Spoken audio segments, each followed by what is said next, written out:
Memandangkan Google Chrome Store penuh dengan add-ons untuk browser, kami telah menjumpai 10 extension Google Chrome dijamin untuk membuat anda fokus dan produktif semasa waktu bekerja.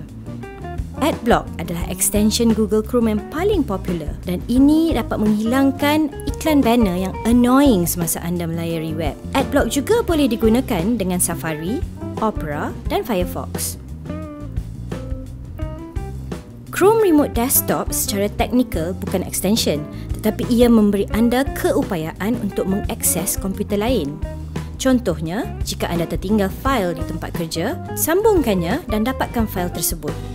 The Delicious Bookmark tambahan membuat pautan perkongsian cepat dan mudah. Berkongsi pautan adalah sebahagian daripada pengalaman kerja.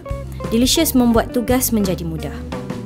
Chrome ke mobile adalah cara yang mudah untuk mengambil pulang kerja ke rumah dari pejabat. Extension ini membolehkan anda mengambil live web page dan bekerja di mana sahaja dengan mereplikasi browser desktop anda pada telefon pintar.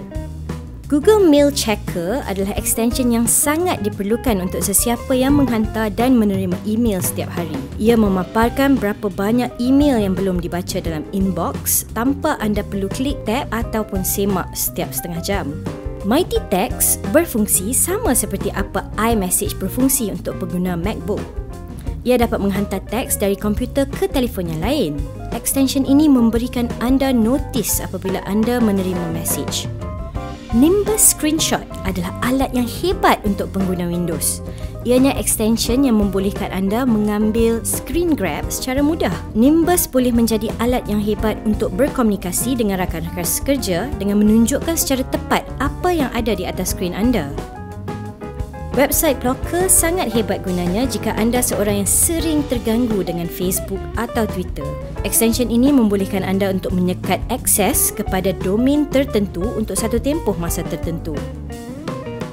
Pocket adalah cara yang mudah untuk menyimpan satu artikel atau laman web untuk anda membaca atau melayarinya di satu masa yang lain.